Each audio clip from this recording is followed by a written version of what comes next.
তোমাকে আমি একদিনের জন্য বিশ্বাস করতে পারিনি রঞ্জনা, কিন্তু আমি কথাটা ভাবতে পারিনি, বিশ্বাস করো, ভাবতে পারিনি যে তুমি এভাবে এই পরিবারের মানুষগুলো সম্মান করো। তুমি এভাবে আমাদের প্রত্যেকটা বিশ্বাস করা যায় না বাবা।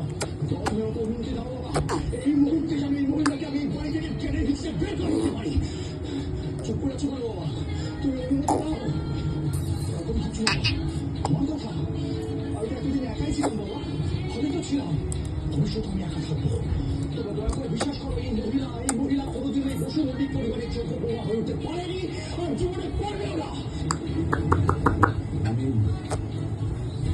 প্রথম দিন থেকে একদম ছোট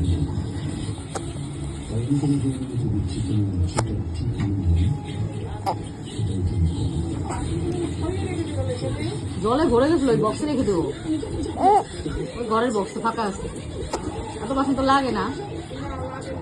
বৃষ্টি হয়েছে না, সব জল ভরা ছিল, ঝরে গেছে, সন্ধ্যাবেলা নিয়ে